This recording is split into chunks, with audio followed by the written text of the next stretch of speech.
part of the discussion. Or the size of the sum. with you, It sounds like I'm just thinking at the next work session that we can kind of broach the subject again, but maybe there can be some examples of what it is you would like to discuss with council.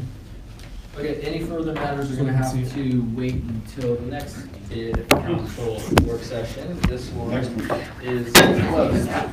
One moment. I have one further matter. That while everybody's here before they get up and leave, I'd like to recognize John Zimbel for his support of the fire annual dinner last Thursday night. It was a great event.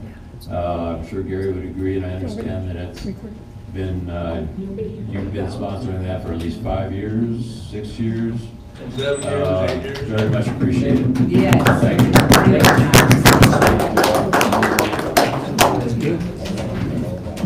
Did you go there? Yeah. Free food.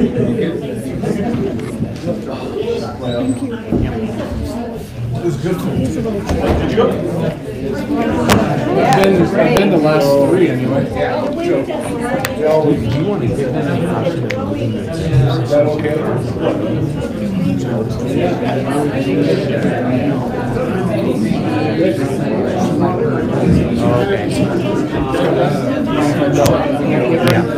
Yeah, I didn't look at the sign, not the guy who died. This thing was like really damn well over I know.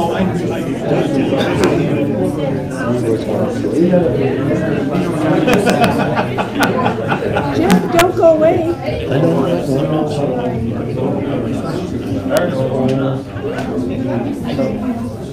What are you doing here?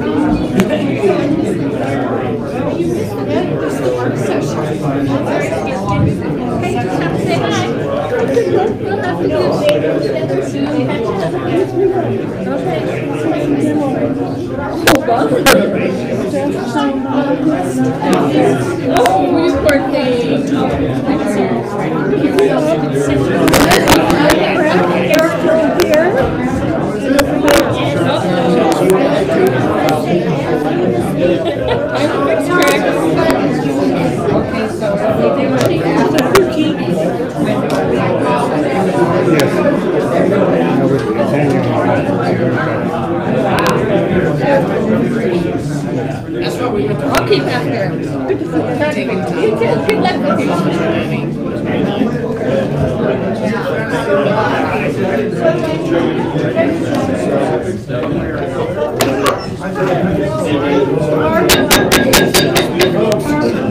We're going to change the agenda a little bit. We're going to go straight into the regular meeting and have the executive session afterwards. Give us 3 minutes to do our business and we'll commence. 5 minutes.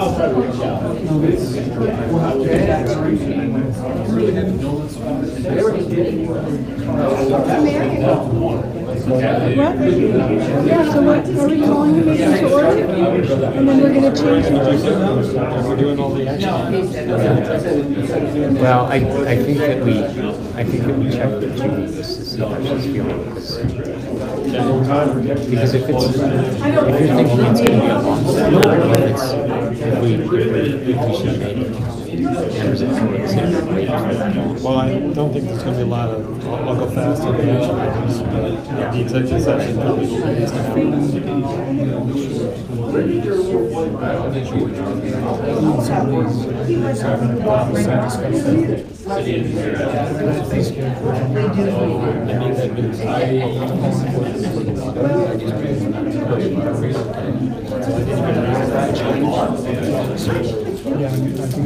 So what are they doing? Taking a 5-minute break? I don't know.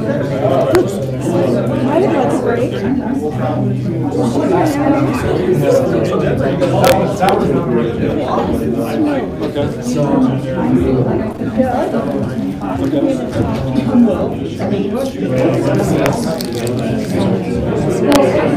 I don't believe it about This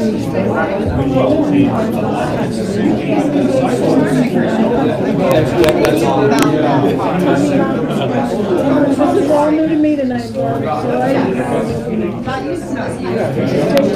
everybody else.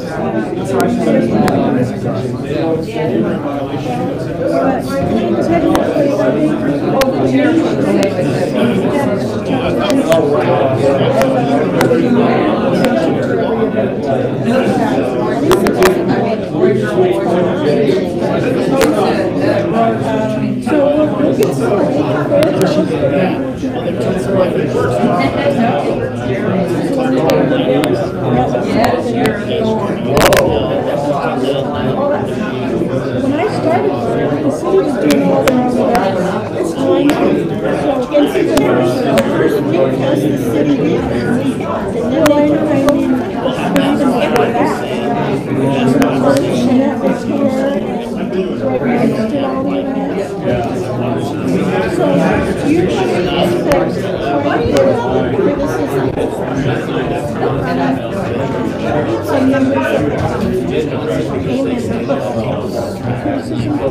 Just anything, and everything. You know, and I hear them saying, don't email, go to the person who's responsible. Anything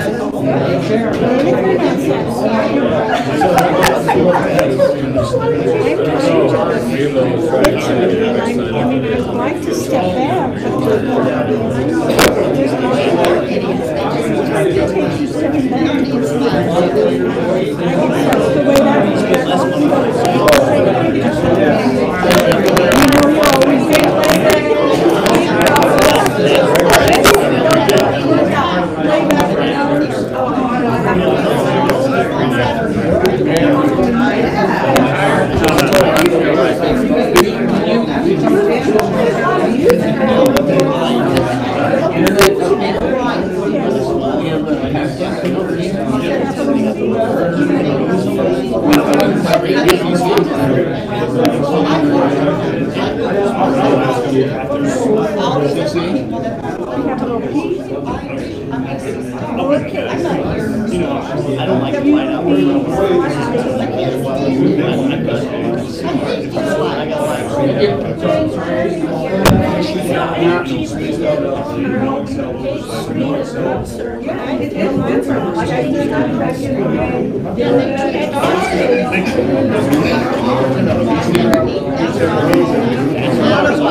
It's the worst thing ever.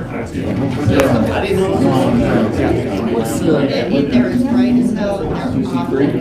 I'm thinking of shooting them all out. Because they're terrible. I'm all for that. I like that, but you have to switch. You have to switch. You can break those much longer. I mean, I need supervised, don't tell anybody.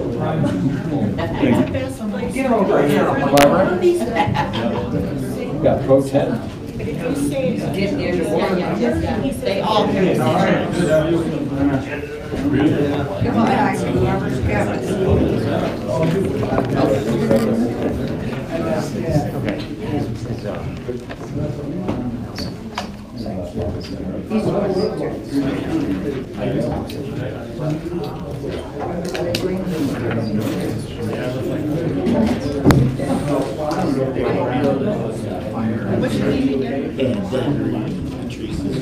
They open the meeting and then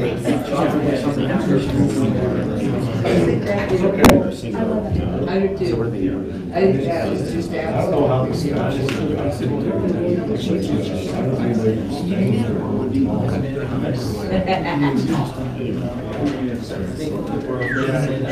They are. I am. I don't know.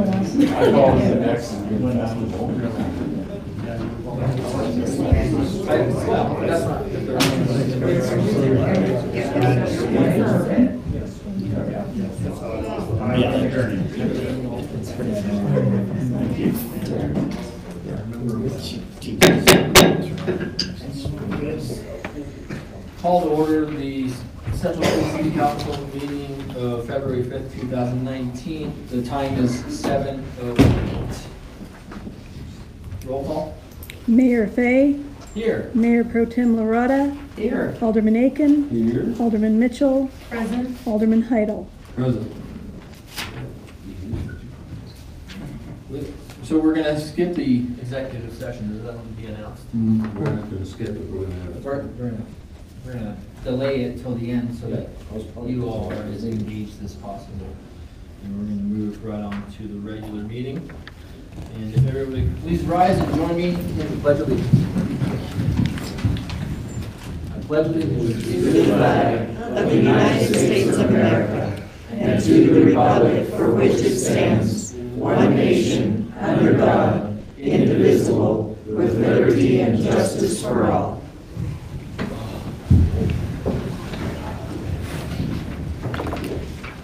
Are there any additions and or for amendments to the agenda? Just moving the executive session to the end. Okay. Are there any conflicts of interest on any of the issues? Okay. Anyone? Seeing no conflicts, we can move on to the consent agenda, consisting of the regular bill list through January 30th and the city council minutes from January 15th.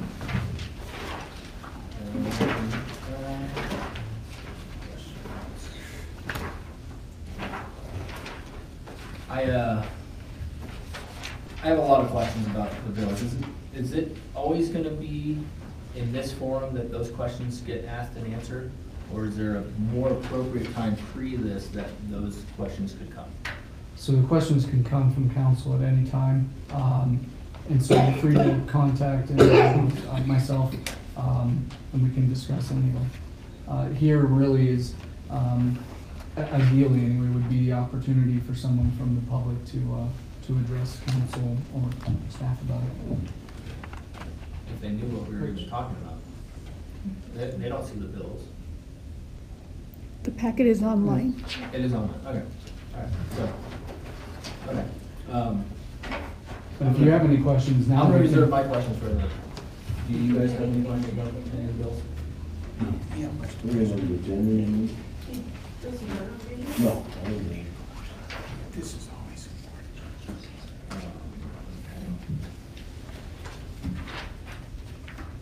You want a motion?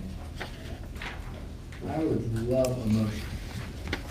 I move to approve the consent agenda, which consists of the regular bill list through January 30th and city council minutes, January 15th, 2019. Second? Seeing a motion in a second, can I have a vote? Aye. All in favor? Aye, aye, aye. Motion carries. Yeah, all right. Now we have a public forum. This first public forum is for anything that is on the agenda. I don't have that sheet. Did anyone sign up?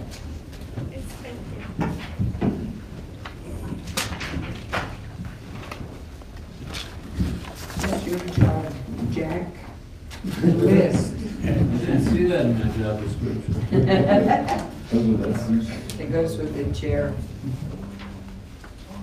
There's nobody on. Is there anyone that wants to talk about, even though you didn't sign up, items on the agenda? Going once, going twice, closed.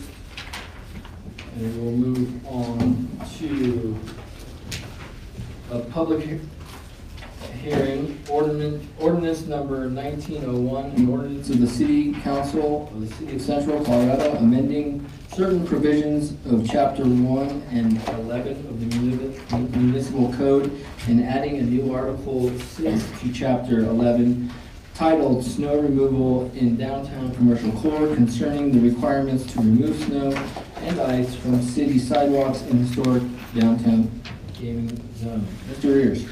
Thank you, Mayor and Council. The council last discussed this at the first reading on January 15th, 2019. Staff incorporated the comments and direction from council in the ordinance before you. Some of the highlights, at the beginning of the snow season, there would be a notice posted that there would be fines and penalties for any business that doesn't clear their sidewalk. They would be required to clear their sidewalk of 4 feet if the sidewalk is greater than 5 feet wide. The sidewalk would need to be totally clear with sand or salt 6 hours after the end of the snow event, though it does reference ongoing clearance of the sidewalk during the event. No enforcement will happen 6 hours after the event. If the city does have to clear the sidewalk after the first notice is provided to the property owner, then the city can clear it and add that cost to the fine. The fine structure is $100 for the first fine, $250 for the second fine, and third and every fine thereafter would be $500. If the costs are not paid back to the city, and then those costs plus additional 10% penalty would be added to the current tax bill of the property owner. One important note here is there's a graphic in the back of the ordinance which shows the zoning districts. So you can see the Gregory Gulch zoning district as well as the HDG, the two primary commercial zoning districts in the city. So within these two zoning districts, there would be no residences that would be subject to these fines and penalties. It would be strictly the businesses. So the homes further down Lawrence Street would not be in the Gregory Gulch or the HDG zone, as well as any of the properties up the streets will pass the old courthouse. So it would also not be subject to the requirement to be strictly for the four commercial properties. That's it for any questions.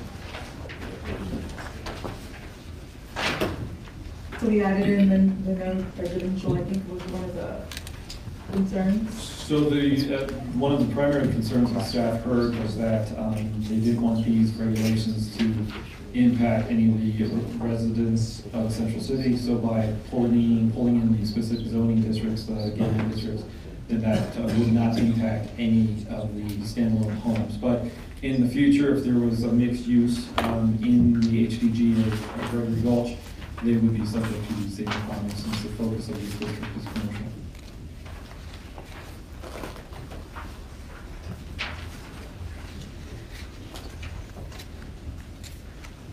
Any other questions for Ray? Go ahead. Did Jeff have a question? No. Go ahead. In general, not in general, I think this is a much improved ordinance over the first reading. And that's a question whether, since it has changed since first reading, do we need to read into the record the changes since first reading? That's been my practice in the past. Do we need to do anything to demonstrate that this is not the same ordinance that was approved on first reading?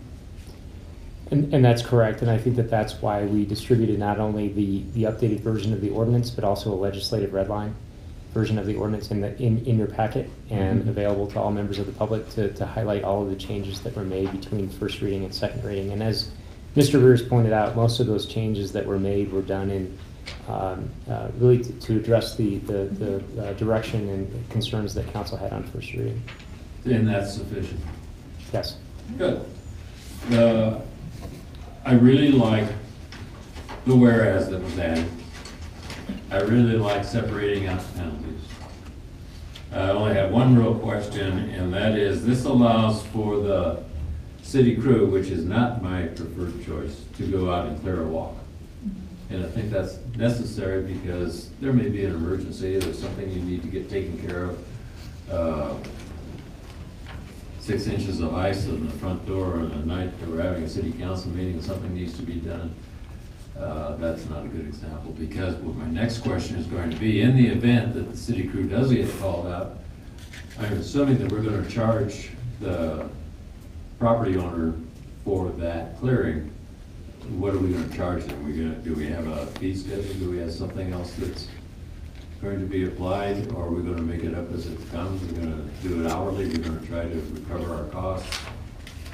Well, I think for right now, if it's we do have the ability to bring in a contractor if we can find one.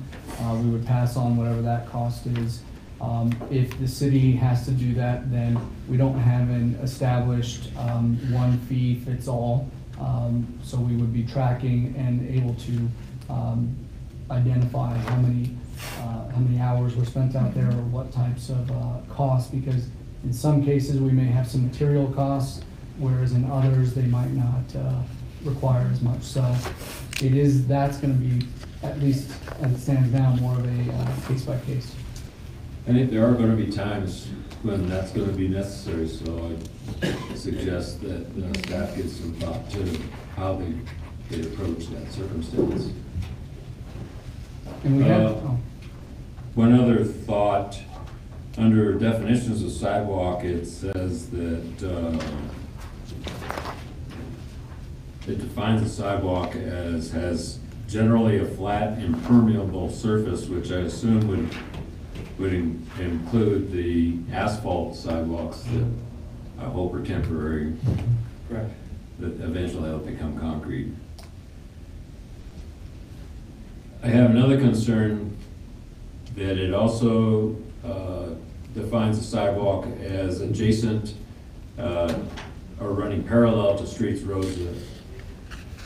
We have 2 stairwells in this town that I consider public sidewalks, public walkways, public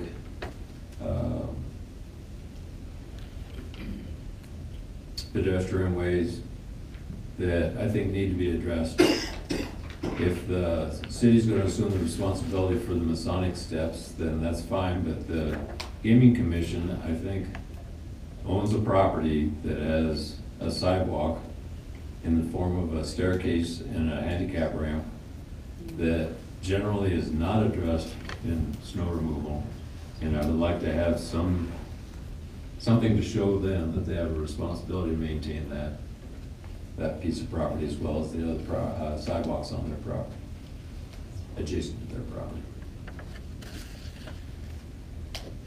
Are we gonna use a loose interpretation of sidewalks to enforce that, or We were just. do we think we need to do something more? We're just kind of talking over here and thinking for a second about possibly adding, somewhat synonymous with sidewalk, walkway, or kind of going back and looking at the, let's see, section 11.6.10 in the definitions. Subsection A, as it previously was written towards the end there, something that could incorporate normally intended for travel use by pedestrians. Is that? Do you have the language you want to insert? And can we then assume that this is the document that's going to be approved with that language and we don't have to refer to it as amended?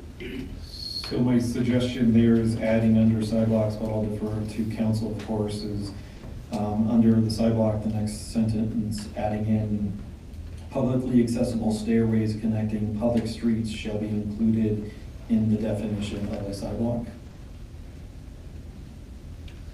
It certainly serves my purpose if it serves the rest of council. Could either of those organizations close those off if we codify something there on them? They're both on private land, correct? I think that there's a prescriptive easement, if nothing else, because they've been in use by the public for over 100 years. Okay. So no, they could never. I'm going to defer to the attorney, whether it's a prescriptive easement or adverse possession, or if there's something else that the city can use to keep those stairwells open.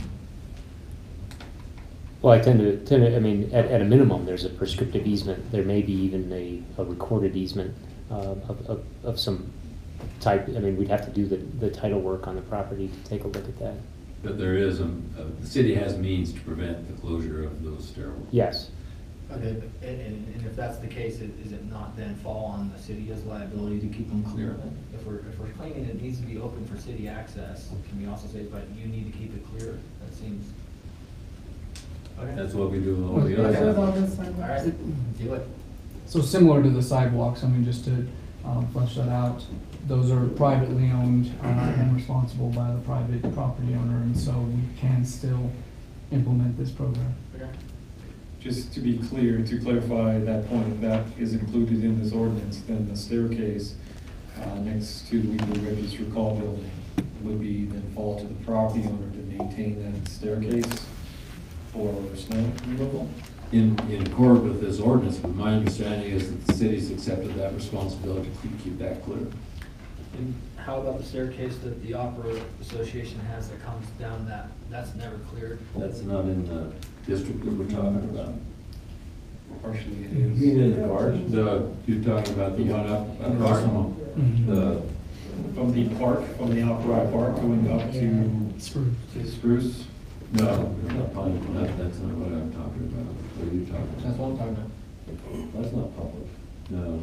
Well, I mean, in the definition that was provided, though, that Ray just provided, that is connecting a street, public street. It doesn't get used because it doesn't get used. okay. But I'm just, okay. But Same like- it seems to me like the same, we're not talking about traffic patterns, we're talking about where it is and how it's used. I don't think it meets the definition of a public way. Because it's not used enough. Well, no, yeah, nobody uses it to access anything. It's for internal use. It connects,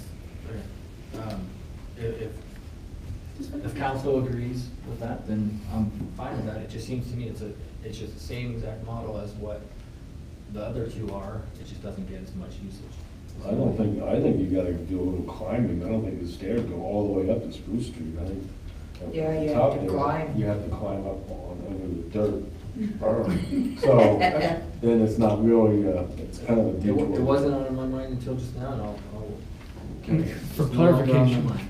was that Weekly Register Call or the Masonic Lodge? It's in Masonic Lodge, but it's also where the original Weekly Register Call was up there.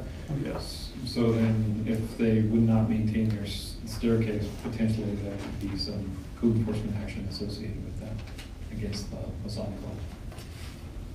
Just clarifying. Or a council direction that staff accept that responsibility. The city's always done that, right, when they've had time. We have, I Yeah. mean, we have We're tried to gonna, I think it's address. gonna be taken care of next year when we get the other stairs put in, right? We'll get them, but there won't be any snow buildup on the stairs at that time, That's the plan at this point, is Yeah, to 'cause it's gonna be replace metal. the stairs. so. With an iron staircase that has openings like you would see. For expedience sake, I would just say let the city take care of that till next year, like we've been doing. Instead of telling them all of a sudden, middle of winter, just gotta, this is your deal. I mean, I know it doesn't get done right away, but, and that's understandable, but this is the same thing, certain streets will not be plowed for up to maybe 10 hours, depending on the scope of the storm, you know, so it's, I mean. Does when it gets both done, boards it's have a done. comment? I think we can see if Sam or Aaron, if you have a comment. I mean, I can just first tell you that we have on occasion to try to assist, not just with those staircases, or that staircase in particular, in other areas. We have tried to assist so that we can make things a bit safer for the public. Until or unless we have additional staff resources, you're right, we will not be pulling anybody off of the streets. It'll be something that'll become secondary, even after the secondary streets. So that's something that we can continue to do, but it'll be somewhat contrary to what we'll be enforcing in other areas. Understood. So in the section where it talks about the penalties, in the last bullet point, the last sentence, it says additional fines and penalties will accrue. Does that not need to be defined as far as what those penalties look like? That seems very ambiguous. So that would be the fines and then the cost of clearing the sidewalk. That's what that would reference. It doesn't talk about it above. So that would be the materials and the hourly cost that our staff has to go into it, which would be per job, It reads to me as if that's after the third. What penalty. section are you? It's the last bullet point for subsequent violations, meaning anything that's after that third penalty. You're looking at the staff That's report? staff report. Yeah.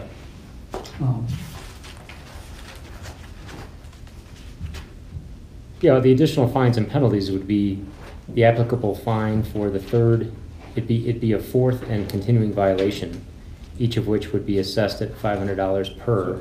every occurrence after, we're not going higher than 500 is what we're saying. Correct. If they're a perpetual violator and. Then it's 500 per violation. Okay. Plus whatever costs we incur to Okay. clear. I think the fines are all too low myself. I don't know, was that council direction to those rates? I'm okay with the rates. Well, because we get $500 per day. Keep in mind, every day is a separate offense. Right, I just don't know that $100 is much of a stick to the two gentlemen that are most prone to this violation. Who are those guys? Well, Who are those? the first day would be, Mr. Goldrock. Mr. Golds's stuff. This year, of late. Yes. But this has all came about prior to his resolution. so also I think that, and maybe this is gonna need some additional clarification, but as I understand it, the violations, so if we had 3 days of no action there, then that could be first violation, second, third. It's $800. And if it happens in the next storm event, then that would be the fourth violation, et cetera. Okay. So we wouldn't have to start at 100 each time. Correct. It's for the full season, the full snow season, so the first violation is 100 and moves up from there. Again, my final comment on this whole, I hope this works and I'll go along with it. I personally, and sorry to add a wrinkle, this all should have been a lot, seems like it should be easier than it really is. But I would like us to consider bringing on a staff person full-time to work on this as needed and other projects when there's not snow. I think that it's so important that we have these sidewalks cleared and we look like we're open for business as soon as possible, that this makes me nervous as to whether or not this will actually get done what we're trying to get done. And I think that should be our main goal here. And I'd even say, let's bring on a staff person if possible, and let's see what it does for a season or two.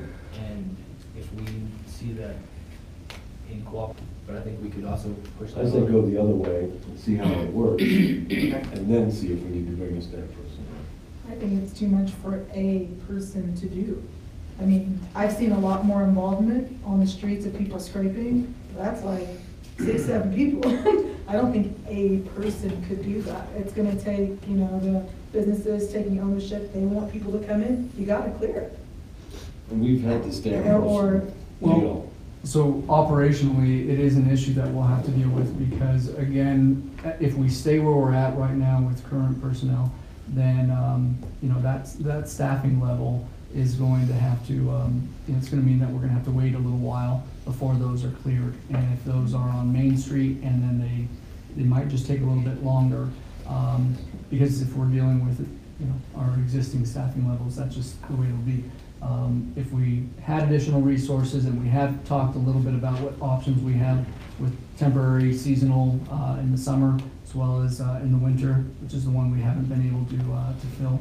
If we had an additional person year-round, we can come up with what that cost would be. That's also assuming we can fill that and keep it filled. Then, yes, that would still just be one person. It still would take some time, and we would probably have to look at some additional materials and equipment. But as that would play out, the businesses that are active now and compliant would still be doing, they're not gonna wait for that person. He would be really, or he or she would be working on. So let's hire somebody to do maybe 10 hours worth of work every 2 weeks, and have Sam find something Well, to do the other time. That's actually in our previous conversations, in the previous work sessions, those have been the challenges that we brought up, is that if you hire someone on a temporary seasonal basis, there's no telling whether that person's gonna have 5 hours that week, 20, or 0. And so, short of having someone who wants to just have some additional work once in a while on an on-call basis, that hasn't been something we've been able to procure over the last almost 3 years now. I think that in the months since this was brought up, there's been a remarkable improvement. And I would hope that that would continue with, now that we have enforceable fines that before, in the last month, people have voluntarily been taking this responsibility. With enforceable fines, I think that will even accelerate. But I think the addition of another staff person is probably something we need to talk about in the budget as a much broader impact than just sidewalk. I think we'll have a great test of it tomorrow. We have snow coming, and we have history folks touring our city tomorrow. Just to note, I mean, I know we are going to have the snow event here soon, but we still have to put out that original notice. So we can't actively enforce tomorrow. So we still have to do that first notice at the beginning of the snow season. And then we can enforce after, I think it was what, 24 hours after that? I don't recall, but we first need to put that notice out there. And the CPI conference tour tomorrow has been canceled. I just got notice. So they're not coming. Oh, that's a shame. And so, and I think that we have a timeline. If after the public hearing tonight, and if this is passed this evening, then there would be some time, 10 days, I think, before it goes into effect. Following publication. Which will give us some time to do some outreach and put some flyers out there. This is great to give us some tea, to move in the right direction. And it's been great to see the business owners be active already before anything's even came across, so I think this is a great step. I think it's a good step too. I missed out on all of the preparation of this, but it looks really good to me, and I've noticed a little difference myself. And I think that we could probably wait for a staffer to take care of it. I think that we should see how this pans out. Okay, this is a public hearing, and we will open up to the public at 7:36 if there's any of you out there that would like to contribute to this conversation. I just have a comment. At Barbara Thielman, 101 8th Street, what about the post office parking lot? If they clear their sidewalk in front of the post office and down to the Grand Z, the parking lot is awful. I see very often. Just a comment. We'll go after the feds. Well,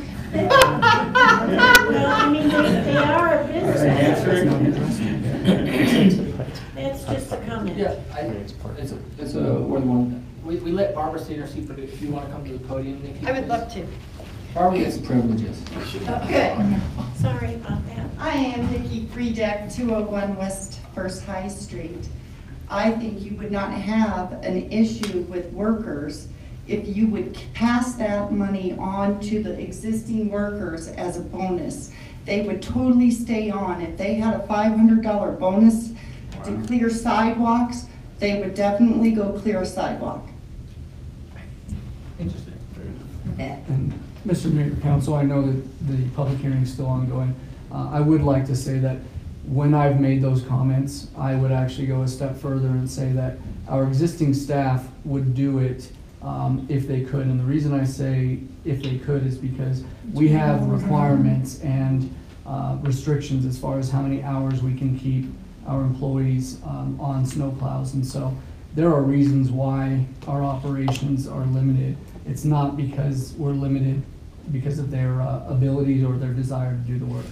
So. And is that what Sam was talking about, the two employees, and they work the 12 hours with the supervisor, and then the rotation? Correct. And we also have some mechanics that double as drivers, and so. And certain skill levels for certain trucks too as well? Correct. Anyone else from the public want to contribute? So we will close the public hearing at 7:38. And Mr. Mayor, I would just remind council that pursuant to the Home Rule Charter, you do have the ability to amend the ordinance on second reading by a vote of council. So if the addition of the second sentence to the definition of sidewalk is something that is desired by the majority of council, then that should be incorporated into the motion. Okay. You have that? I'll say it again. So this is under section 11.6.10 definitions, F, sidewalk. So nothing changed with the sidewalk definition, just a new line adding in. Publicly accessible stairways connecting public streets shall be included in the definition of a sidewalk. So my only question there is, we're talking about existing, and if there's new developments that have other sorts of walkways that aren't necessarily stairways, should we maybe make it a little more broad? Like pedestrian right of way, so to speak. You understand what I'm saying? We can That's say it. That's a stairways and stairway. walkways. New development comes in, then we have to change this again if there's a new sort of pedestrian walk. I don't know. Are you thinking about some kind of maybe a path that's not a stairway? I don't and know not a what that sidewalk? could be, but Walkway. Or walkway, stairway or walkway? a walk is a sidewalk, right? Are you thinking like for ramps and? Anything that would, someone could say, that's not a stairway or a sidewalk. The other option we also have is that if there's anything that comes up as we go along that becomes an issue that we maybe don't feel is enforceable with this, we can bring that back Okay. and amend at that time. Okay. It's up to council, Will. We need a motion, please. I'll move adoption on second reading of ordinance number 1901, an ordinance of the City Council of the City of Central Colorado amending certain provisions of chapters 1 and 2, 1 and 11, and 1 and 11. Is that correct? 1 and 11. 1 and 11 of the municipal code and adding a new article 6 to chapter 11 titled Snow Removal in Downtown Commercial Core concerning the requirement to remove snow and ice from city sidewalks in the historic downtown gaming to include the additional language of Publicly accessible stairways connecting public streets shall be included in the definition of a sidewalk. And that's section 11.6.10F. Correct. And I second that. Seeing a motion and a second, is there any further discussion? Seeing no discussion, can we, all in favor say aye? Aye. Aye. Motion carries unanimously.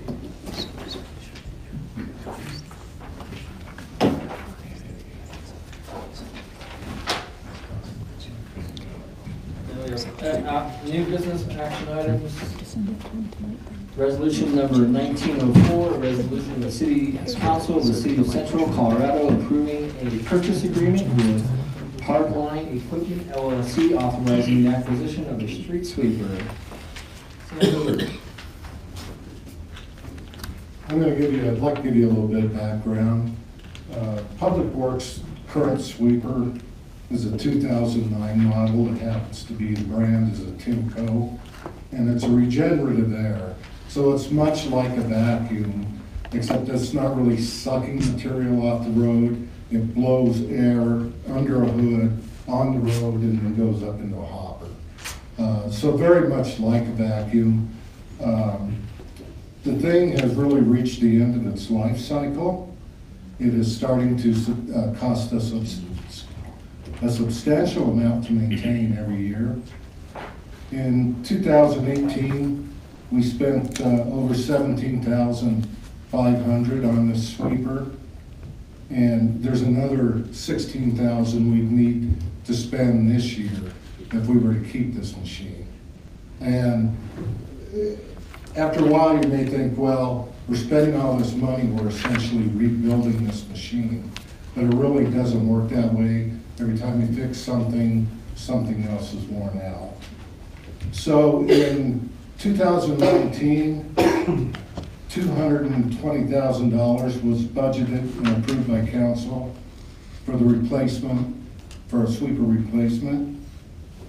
I'm really excited about the process we used. This is a lot of money, $220,000. And we don't take this decision lightly. So what we did is we created a team in Public Works. And it included myself, Aaron Baring, the supervisor, one of the sweeper operators, and one of the mechanics. And what we did is we looked at 4 different mechanical sweepers. We wanted to go with a mechanical sweeper. If you only have one, it's the most versatile sweeper out there. We can use it on the parkway. We can use it all over town. So we wanted to go with a mechanical sweeper. We had people start bringing in sweepers, different vendors, and we actually looked at 4 different sweepers. We reviewed the 4 sweepers and we based them on some of the following criteria. The overall size of the machine, the operator comfort, cab ergonomics, the power that the machine had. Believe it or not, we had demoed a machine at one time that wouldn't climb the hills and sweep. So you would have to sweep the hills going downhill. So we didn't want to make sure we didn't get ourselves into that mess. We also looked at maneuverability, hopper size, sweeping ability. So what percentage of material are these different sweepers picking out as we're reviewing these sweepers? The amount of dust created. We looked at the ease of maintenance. Maintenance is extremely important on a sweeper. Parts availability and the overall cost of the machine. So based on the team's analysis, we selected a Dulevo 6000. This is a mechanical sweeper. The overall price was $237,000. We got that price down to $219,944. That includes $18,000 for our trade-in.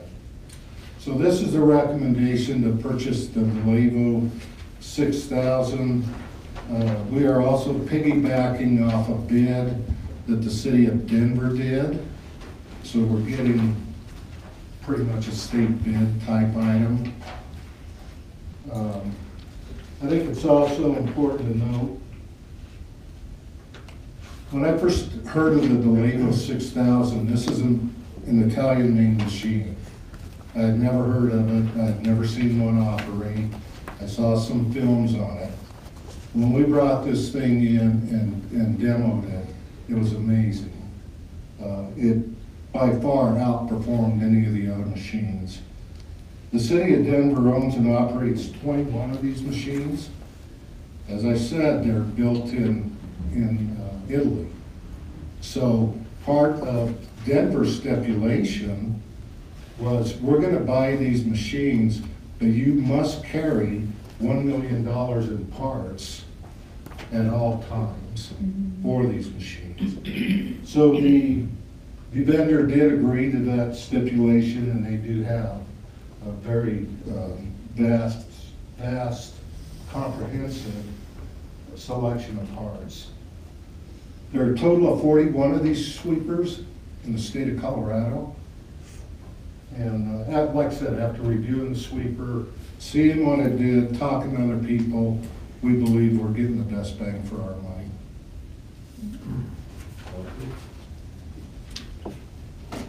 I assume that the $220,000 budget which was approved by prior council, was subsequent to that, your whole process. So you didn't get that amount approved and then go through the process? Actually, I did, and it's an interesting question because people ask me how you do that. And essentially what I did last year when I was preparing the budget is I went out and got a couple of base prices on base machines. I actually shorted myself a little because one of the machines I was basing my budget price on was an Elgin machine. And historically, Elgin made some of the better sweepers in the country. So I got that $220,000 price and said, well, that's going to be plenty for any machine that we want.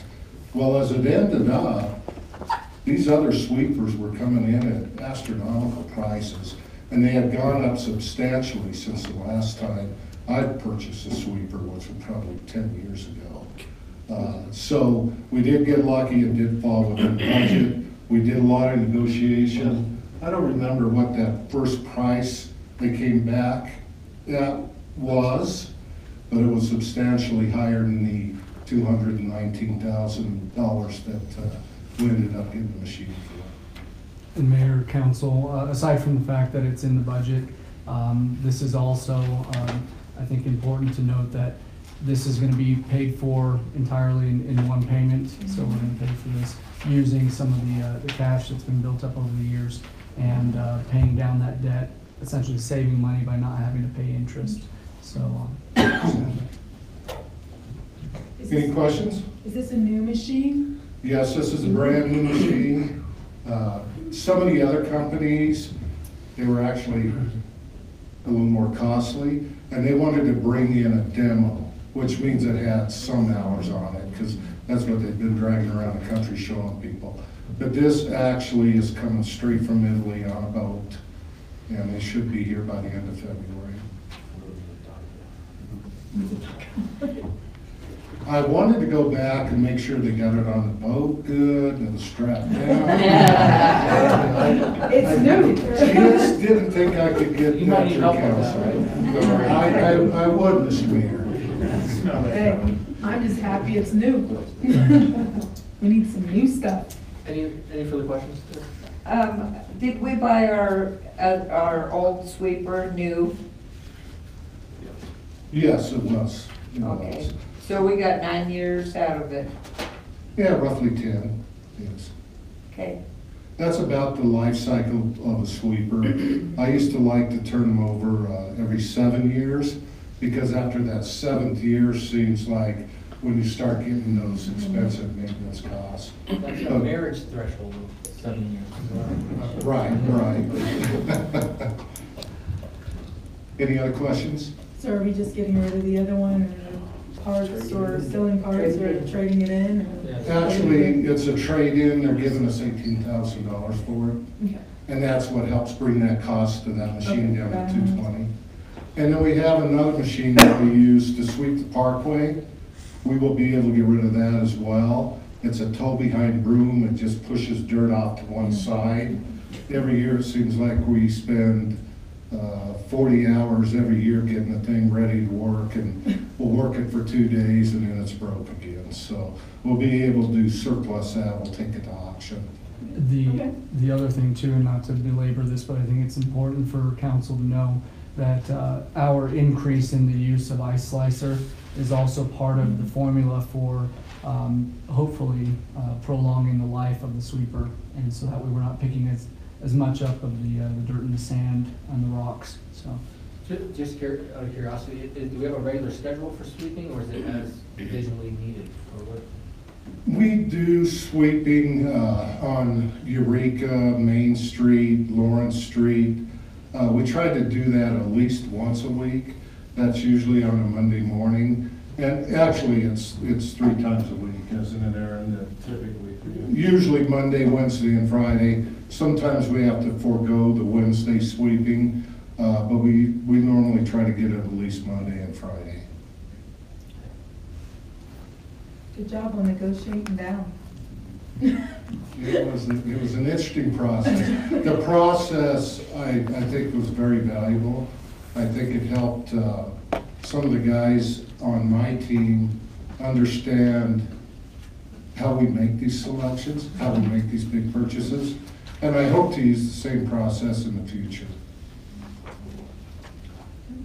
The $1 million in parts that Nimmer negotiated is available to us? Yes, sir. Okay. Yes, sir. And we don't need an instructor or a translator in Italian to understand that? No, but I'd be willing to take on a second language. That would be on your own time. I think I do need to go to Italy to learn that. Yeah, I thought that might be it. Out of curiosity, would that sweeper fit into the Century Garage? Jack, I don't believe it's going to. I don't recall the height of that. I'm thinking it's close to 9 foot. Okay. And the height in the Century is probably, what, 7? Just a curiosity question. But I will check, I will look at that and see. I don't believe it will. Okay. I thought Italian means we're low profile. Well, I tried to get convertible, but that was extra. All right, do we have a motion, guys? Any questions, any further questions? I move to approve resolution number 1904, resolution of the City Council of the City of Central Colorado approving a purchase agreement with Hardline Equipment LLC, a Colorado limited liability company, authorizing the acquisition of a street sweeper. Second? Seeing a motion and a second, All in favor, say aye. Aye. Aye. All opposed? Motion carries unanimously. Thank you. Thank you. Next, we have resolution number 1905, a resolution of the City Council of the City of Central Colorado amending the City of Central Comprehensive Fee Schedule. Mr. Rears. Thank you, Mr. Mayor and Council. You have the staff report and also the proposed revisions to the fee schedule. My understanding is you may not have gotten a color copy originally, but the change is on the second page. The grading, excavation, erosion permit, dropping the fee. Keeping the fee amount is just the quantity that would change from cubic feet to cubic yards, thereby lowering the costs associated for grading, which is more in line with what would be expected for small grading permits. The other cost per square foot was causing for much higher fees for grading, which was, in staff's opinion, unnecessary. So that's the only change in the fee schedule, with the exception of, under the last page, there's the residential rates, which are adjusted annually per ordinance 1605, and those are incorporated in that rate, but not highlighted for you, given that City Council already authorized those fees to go up annually every January 1st. And I stand for any questions. Question on the water deal, the thing we have up there. Water General? Yeah, the services Russell Ball come up there. Do they pay the same rates as residents here? Or they don't have a monthly thing, but they, how much per gallon do you? So it's on page 5. 53? Yeah, it's on page 5, and the rate is $64 per 1,000 gallons is what they pay. Okay. When we And that went, doesn't go up if they get like 100 gallons or? It's per gallon, so there's no change for the quantities per gallon. when we did the rate study though, just to kind of provide some additional information, that question about are they paying for the transmission, the cost of the treatment, et cetera, is that all baked into that cost? And it is. So even though they don't have some other fee associated with it, this is intended to capture all of that by the per 1,000 gallons. Yeah, they don't have the prorated fee that we have in town. Between 5 and 10,000 per gallon. No, it is an option for council to address that, but at the time that we approved the ordinance, that's what it was. Subject to the same CPI increases each year. I have a question. At the end of that, Ray, you said that the city was empowered by council prior to every January raise the rates, and I'm just wondering if that's a one direction rate change. Could it not go down at any point? I'm sure Jen will answer that question. So it's not guaranteed to go up every year. What it does is it tracks the CPI index for the Denver, Boulder, Greeley area specific to utilities. And so over the last 2 years, it's been 3.2%, 3.1% respectively. And so in any year where we have any deflation and it's negative, there would be no change. If it were 0, it would stay the same. So it will automatically increase each year if the CPI index suggests that.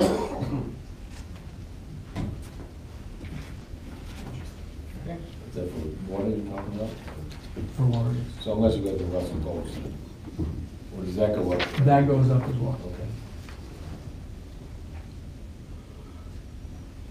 So I understand that the purpose of this resolution is to change the grading excavation fee. Correct. And I'm in favor of adopting the resolution tonight, but I think there's a lot of things that need to be addressed in this fee schedule.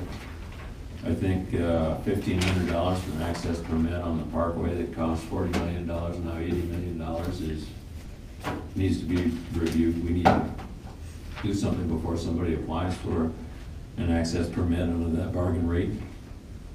There are a number of other fees that I think we need to reconsider, some that I don't even know we charge. Do we charge the $75 yard hydrant fee? Yes. We don't So- really have very many applications for those, but, For those who That's have if a someone puts hydrant one in, between. right? yes, it's not required, but, I'm sorry. It's for someone who puts one in, not one existing one. Yes, it's not it's not on our rate schedule. Am I not correct that these rates for residential service have been increased by the CPI Yes. for this year? As well as the fees for the service lines and the main line infrastructure. I have no other questions.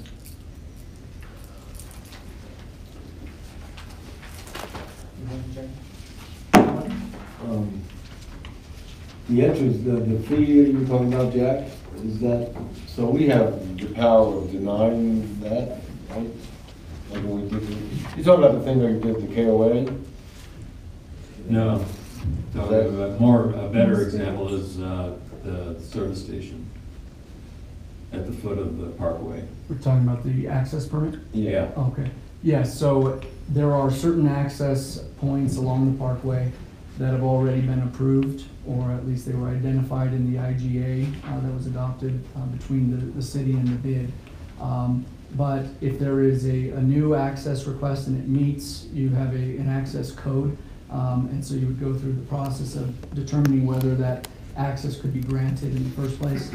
If it is, then that's the cost there, or the fee. With the gas station down at the bottom, if there is a change in the use, or if there's a change in the configuration, any amendment to that use would also carry that fee. So that was the last time the council, at least in the last 5 years or longer, has dealt with that. So should that ramp that is a spillway or recovery for dirt that's being built just across from the Heidi, should they decide they want to make that an access to Lake Gulch, they could apply for this. I don't think it'd ever meet standards for a road or an exit. I think it's already $1,500. Isn't it already an access? Yeah. They access off the parkway onto Yeah, that, that's but all. if they were going to change the access or change any use that would increase the traffic volume, so if there were any further development, anything that would change the use, then that would be subject to the code again, as I Right understand. now, they're just disposing of dirt there. Oh, they're building the road there. Gulcher's property. I'm sorry, then I misunderstood. I was hearing the Heidi mine. No, we're talking No, about across Rossville. The Young Range, further up. Ren Gulch. Ren I know, Gulch is okay. right there by- Around mile marker 5. Yeah, so that is one of those access points that was already negotiated. It was negotiated? It was negotiated. That was a long That time and some ago. of the Young property access points. It was part of the process of acquiring the property. So those property owners negotiated a certain number of access points. They had a time limit to do it, right? Now, when that is going to be used or changed, then it will still be subject to the process and to fees, as I understand it, but that access has been granted, though. Yeah, it was beginning of the whole process, right? I mean, when you first made the parkway. Well, I know there are certain that Young has put gates across so Yeah. that there is an access, but that one, they took the rivet rail down in order to spill that dirt down there. Yeah. And I cannot imagine the circumstances that the city would ever agree that that's a realistic exit or entry. I think It it was- doesn't allow for a lot of problems. So- It's life I for think there life. was a time limit where he had to do something with that, or else he would not be able to access that at all, is that right?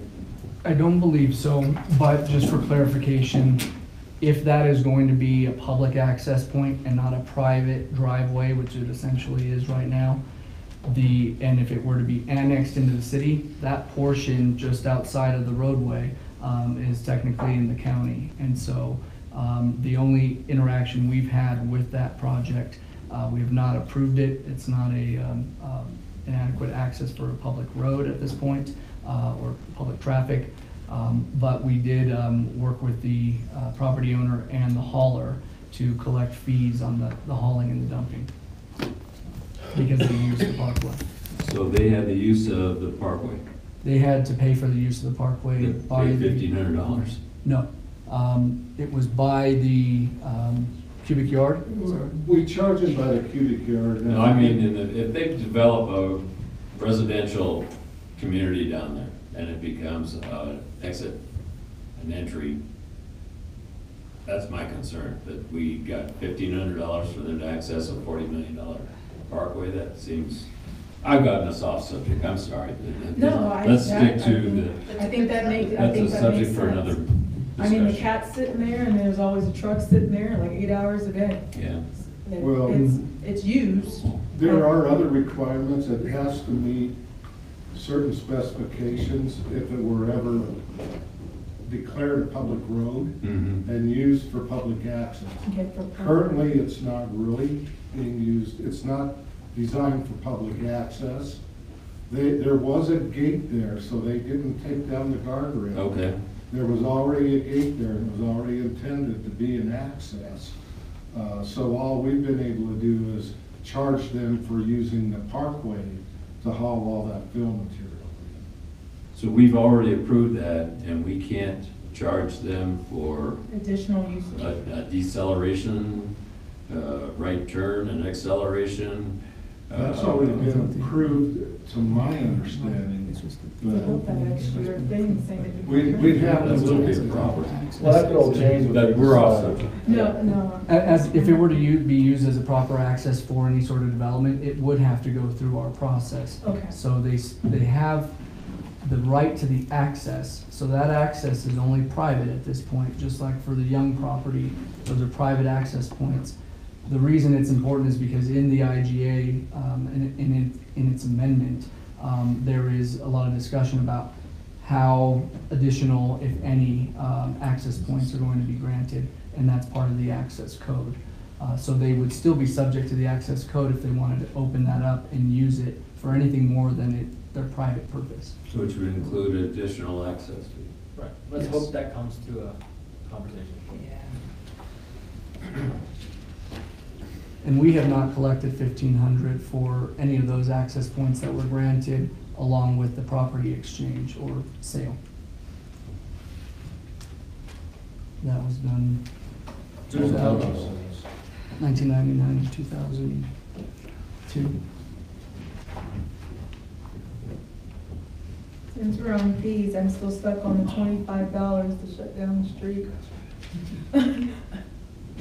We're gonna have a work session about that. So I just wanna, I'm in the same place, but this is a resolution, so it could be changed in one meeting, so. We'll bring that along with the work session.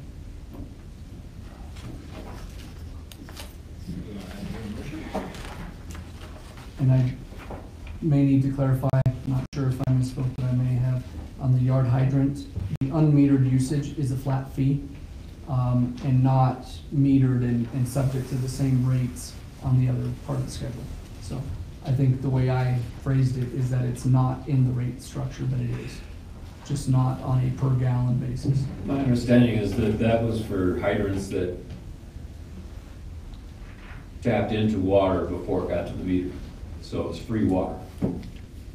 So it's an attempt to recover that water usage that isn't charged by. That is unmetered, correct.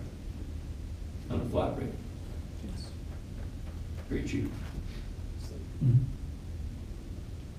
By yard height, you mean the handle things? So they don't get charged per gallon on that?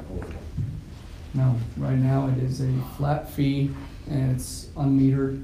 And it was, as I understand it, this was some years ago, I believe that the discussion was somewhere around wanted to be able to have people watering their lawns. It was more of like an incentive. Again, I'm going off of what I've heard.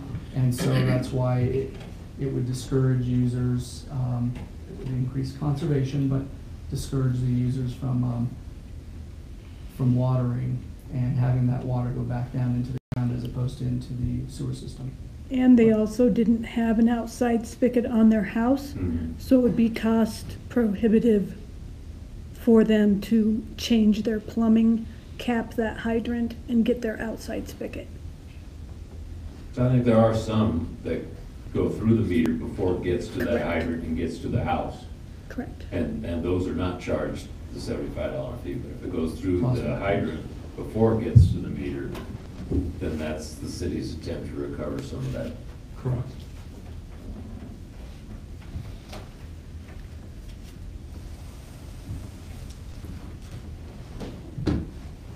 Ready for a motion? I'm ready for a motion. Okay. I move to approve resolution number 1905, a resolution of the City Council of the City of Central Colorado amending the City of Central Comprehensive Fee Schedule. Second. Having a motion and a second, all in favor, say aye. Aye. Aye. All opposed, say nay. Unanimous acceptance of 1905.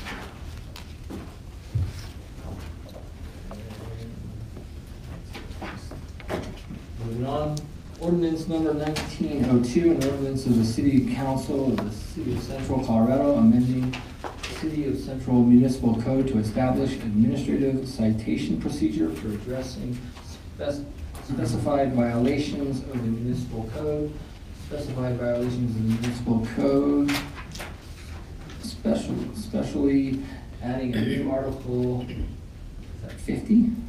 10, sorry, to chapter 2 titled Administrative Penalties, Citations for Code Violations. Thank you, Mr. Mayor. This ordinance, 1902, is before you tonight on first reading. This ordinance does add a new section, or Article 10, rather, to Chapter 2 of the code, and is really intended to set up a administrative enforcement procedure for violations of code provisions. This would cover not only the violations related to snow removal in the historic downtown core that we talked about earlier this evening, but would also permit city staff to administratively enforce other important provisions of the municipal code, including, for example, nuisance regulations, garbage or litter violations, weed control, violations of the sign code, violations of the land development code, and the building regulations that are set forth in Chapter 18 of the code. So this is intended to function really as an alternative to prosecution in municipal court. And staff is of the opinion that this will assist with promoting and protecting the public health, safety, and welfare of the community. Obviously, ongoing adherence to the code requirements when it comes to property maintenance is important. And staff is of the opinion that having an alternative to proceeding in municipal court is an important option, and that's the main purpose of this ordinance. Happy to stand for any questions.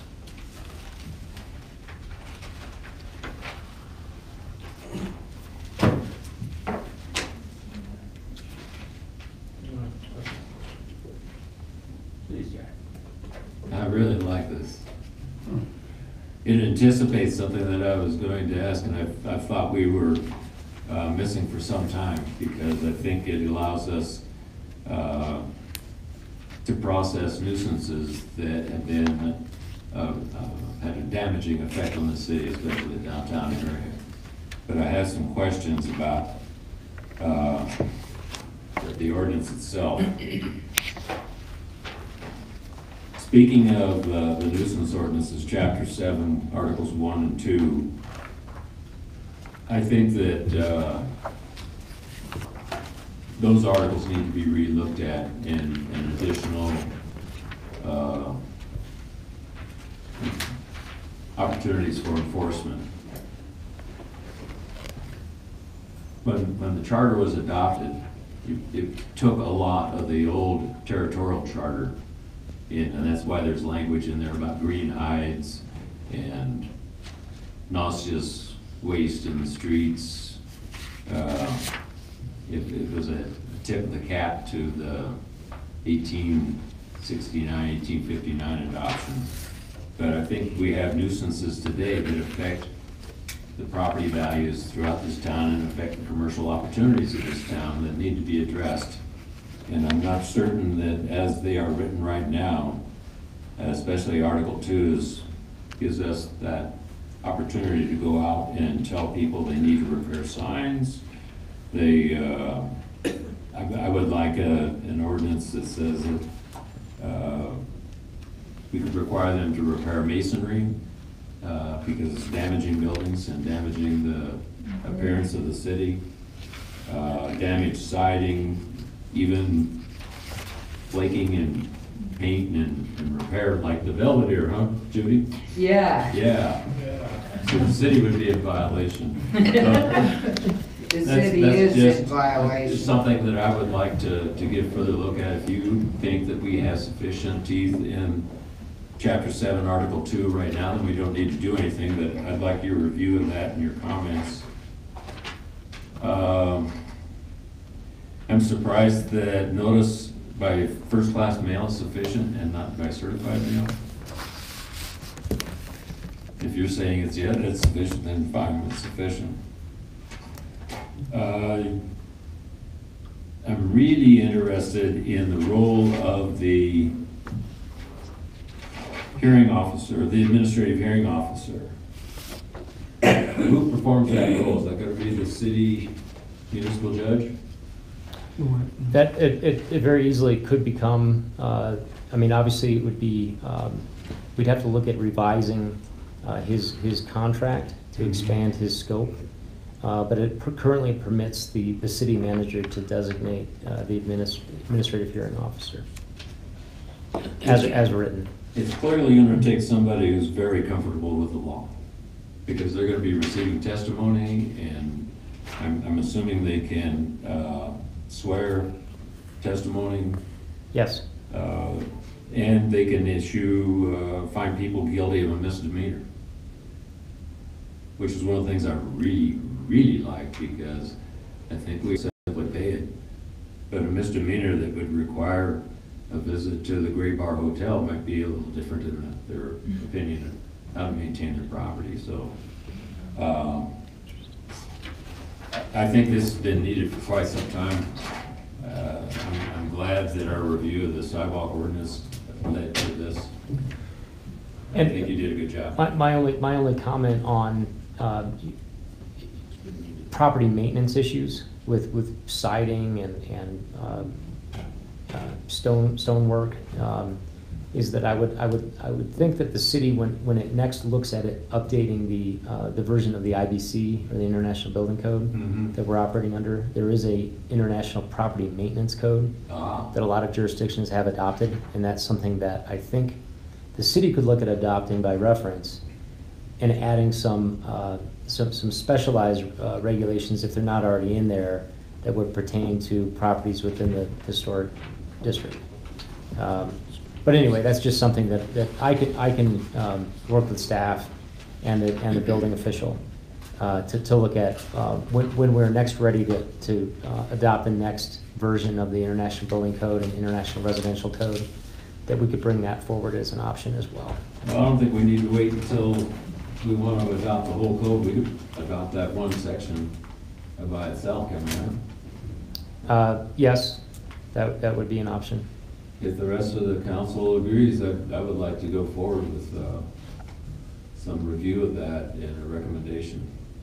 Because I think that's the only way we're going to get downtown cleaned up, is to start requiring building owners to take responsibility for their properties. And as they are right now, they're damaging the image of the entire town. They're damaging the economics of the entire town. It's not a place that people really want to visit and spend any time with. When we get some of these things taken care of, I think we'll present a much better image to the public. Is this something, Marcus, with the review and the time schedule, that based on the proposed second reading, do we want to take a look at another date? I don't believe that that's necessary. I think that this ordinance can move forward because it does state that it pertains to Chapter 18, which is building regulations, and the International Property Maintenance Code would ultimately be lodged in Chapter 18. I guess maybe just to clarify, will you need any more time for that process past the 19th of February, since that's when the second reading's? Oh, for sure. I mean, that would be a separate ordinance. Okay. There's state law requirements in terms of, specialized notice that you have to give when you're going to adopt a code by reference. So that would be a separate ordinance that would come forward at a separate date. Okay, so it won't be included in this, on the second reading? Right. But it doesn't need to be because this refers to building codes already. Correct. So I think that just further clarifies the intent and the use of the ordinance. The ordinance applies to sidewalk, snow removal, a number of things. We can just add another tool to our toolkit by adopting the maintenance code. I think the only thing I was thinking about adding is or just inquiring about is our garbage and the garbage part. Since last year, there was a big nuisance of people feeding the wildlife, feeding the bear. So what are we really doing, I guess, for stricter for that? I mean, right now, the ordinance as it stands doesn't allow for people to put their trash out the night before. They're not supposed to, before 5 a.m., I think is what it is. And so we have dealt with that in some limited enforcement. This would give us the ability to do that a little bit with more teeth, maybe. Yeah. Make them take note. Speaking of garbage, I spend every Thursday evening walking up and down County Road Street cleaning up garbage because some of my neighbors only use bags and I think, can we mandate that people have those? I know that they talk about bear proof, but can we mandate that people have sealable, closable trash cans? Council can do that, yes. Is that? It would be something that we'd have to incorporate into the code. But there have been some limited discussions on that in the past, based on, usually it's based on the different properties. In and out of the property. But it is an issue because the birds generally get to those bags and tear them open before the trucks get here. Every Thursday. So. But then there's no place to set garbage cans on a lot of the streets. I know there's no place to set them on my street. Bags you can pile up and kind of squish into a corner. There's no way I could put a garbage can down at the bottom of my driveway. It'd be in the neighbor's backyard. I think one of my thing was people that put them out several days before because they're going out for a vacation, and then the bears just knows for 3 days they can eat on it, and you're picking it up in your yard, your neighbor's yard, and halfway down the mountainside. I think that's more of what we dealt with the week of the bear, 2 bears coming through. It was just because the neighbor went on vacation and set it out 3 days prior to them leaving the trip. And the recycling, everything had to be picked up daily and put back where he was and rebagged daily. Those guys have been coming through for years. No, but I'm just saying, we put it through, I know what you mean, yeah. 3 days prior. Yeah. When people know and they do it on purpose, and you're out there going in your car trying to get to work, but you can't go to work because the bear's out there for an hour and a half eating. Or, my neighbor that doesn't have a car that gets out of, the casino at 2 a.m. and she's walking up the street and she has to scream and yell and bang stuff so she can get in her own house because the bear's out there. Because the neighbor left their stuff out there 3 days. It's very alarming when you hear your neighbor screaming and you're like, oh, she's just scaring off the bear. I mean, look, it's just the bear, it's very alarming. So that's why I'm looking for more teeth for that. And I know if I'm experiencing it, I know that people during the opera time are experiencing it when the stuff is getting torn up by the teller house and the opera house over there as well. So my understanding is what's before us tonight is the procedures, not the particulars of what will be enforced and how to be enforced, but just the procedures of enforcement and the subsequent penalties to those who are in violation, correct? That's correct, Mayor. I think to the extent that we need to look at potentially updating the nuisance regulations or specific garbage regulations, that would be something that would also need to be addressed in a separate ordinance and could come forward at a later date. It wouldn't change the applicability of these provisions of the code. Are there any other questions regarding to what's before us?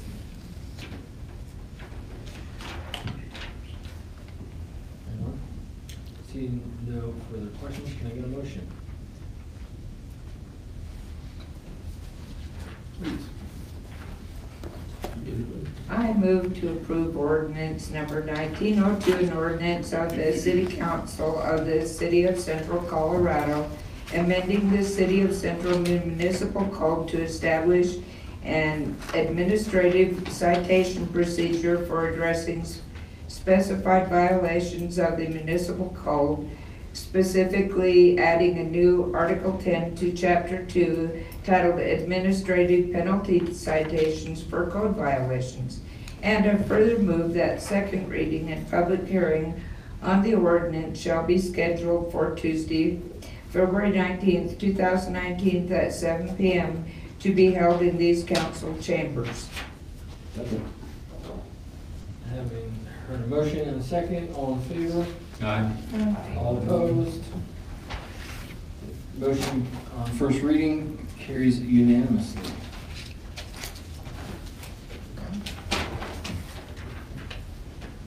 Staff reports.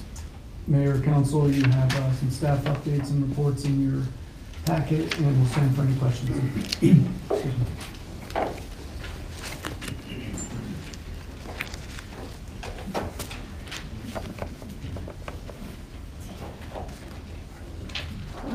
Any questions?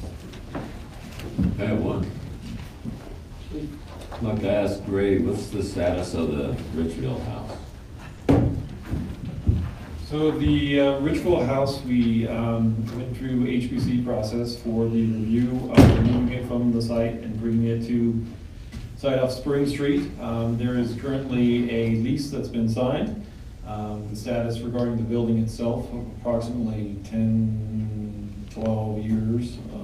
The city posted it as for an auction for anyone to come and take the structure with the condition that it needs to be removed from the site. A number of people have fallen through on that over the last 10 plus years. And the status of the value of that structure is less than $1. It has no value to the city. And as such, the sale of the property would not come to council. But the owners are in the process of liquidate or trying to develop the plan to move it to the new site, construction plans, architectural plans, survey work, as well as a plan for moving it from that site to the site on Spring Street, where they would like to use it as an outbuilding office. Thank you. Sure.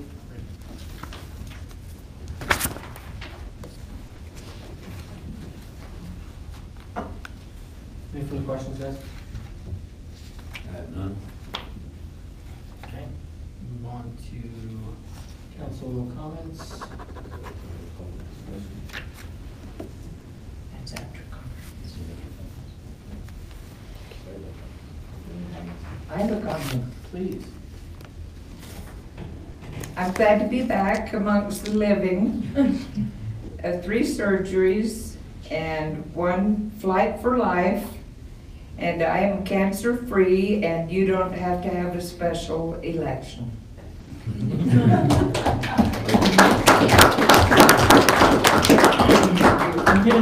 That's good news. That's great news. That's awesome. Want to check? No? Jack? I've got another silver buckshot item.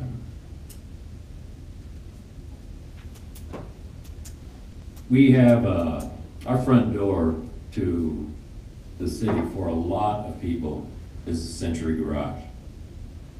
And right now, that front door is not something that invites you into this town. It's dirty, it's dismal,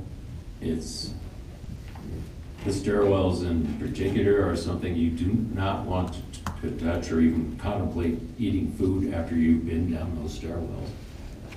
And I would suggest that the city does have a financial interest in that structure, right?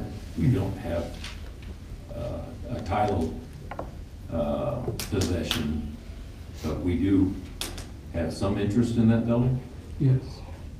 Public easement. A couple $1 million? Well, we have a public easement as far as that interest, and then we have always subject to appropriation, a reimbursement agreement with Century to pay back up to 60% of the cost. So in total, if we continue that all the way through, it'll be about $6 million. Now, how much more does that run? I believe we're 3 million, give or take. We updated that in July of 16, I believe it was. So, yeah. What we did is we reduced, we were 70% previously on the rebate agreement, and we brought that down to 32%. And so we've stretched out that timeline, and at that time it was about 4.2 million, more or less. Do we have any responsibility for maintenance of that building? No. Even given that, I think we need to work with Century, who I assume does have to try to get that place cleaned up. And I understand this is winter, and we have snow melt, and we have sand and dirt coming off of cars, and it would really be foolish to go in and make a major cleanup effort of that building this time of year. But I'd like to suggest a goal that before May, we get that building straightened out so it's much more welcoming. One of the big problems we have is, I think it's been striped a couple of times because you don't know where to park right now. First of all, you can't see the lines, and then there are duplicate lines, so you don't know which ones you should be using.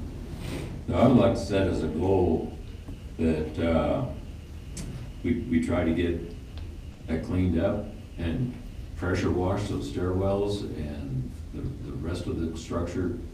That's why I asked Sam if the street sweeper would fit in there. Apparently it wouldn't, but it would be great to get that in there and clean it up after we have most of the snowstorms and get in condition so that we can restripe that and it becomes a more inviting place for people to walk in our front door. So we can make contact with the Century Casino and see if immediately they can start to take some action. But we also can take a look at possibly proposing some changes to the agreement that we have in place that we can bring back to council for consideration. I'm not looking for anything to get heavy-handed about it. I think it's an observation that probably is greater to their benefit than ours. But it's something that seems to have just slid off the plate and is not being considered. And it really is our front door. And as dirty as our front door is, I can't imagine anybody wanting to stay here. Thank you. No further comments?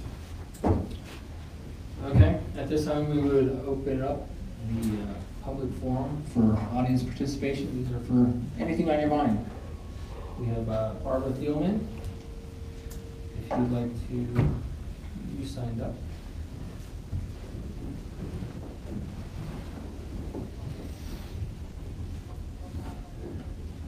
Barbara Thielman, 101 H Street, and I know you've had a long meeting because I've been here as long.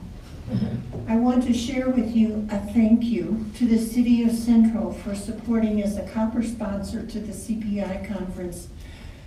Several of us went and enjoyed several of the meetings, and I attended as a planning commissioner member and as a Main Street Central City Commissioner. And my primary focus this conference was on how to engage the next generation to becoming 5 or 4 Ps: passionate, polite, persistent, and political advocates in historic preservation, education, and outreach. As we look around our city, there are many seniors who are very passionate about our historic preservation, and we need to get some young people involved. And you will hear about a potential Main Street program that involves our Gilpin County youth a little bit later in the season. And I was proud to hear our new governor, Jared Polis, mention the Colorado Main Street programs under DOLA and the National Historic Trust, and proud to be the initiator of such a program in our city. And I had a paragraph on our tour of tomorrow, but I guess we're not going to have it. And Dave Aguilera said snow is coming in the mountains, so be prepared Wednesday afternoon to Thursday night. And I'm going to give you the new program, and I want to tell you that in progress with the list of endangered sites is the Belvedere Theater, and we had our recognition in 2016. And also it says Central City had its recognition in 1998. But that was kind of before my time being involved. And I have a booklet for each of you. Thank you. Thank you, Barb. Thanks, Barb.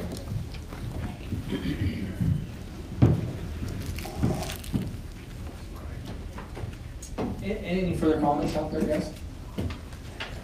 I didn't comment earlier, but I'll comment now that thank you all for coming, and please encourage your neighbors to come as well. It's very important to have your participation.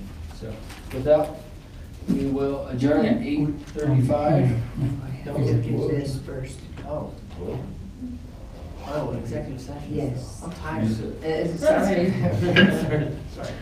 I move to go into executive session under sections 24-6-402, 4B, and 402, 4E, Colorado revised statutes to discuss specific legal questions and to instruct negotiators regarding proposed amendments to the Growth IGA in intergovernmental agreement dated September 29, 1999. I further move to reconvene the February 5th, 2019 regular City Council meeting at the conclusion of the executive session in order to continue with the agenda items and set forth on the regular meeting agenda.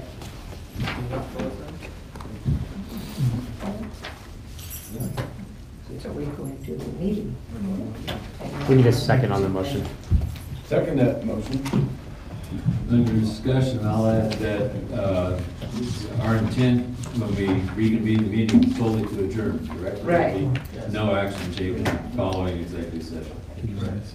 I said that All in favor? because it was supposed to be first. All in favor? All in favor? Aye. Unanimous. Are we going somewhere?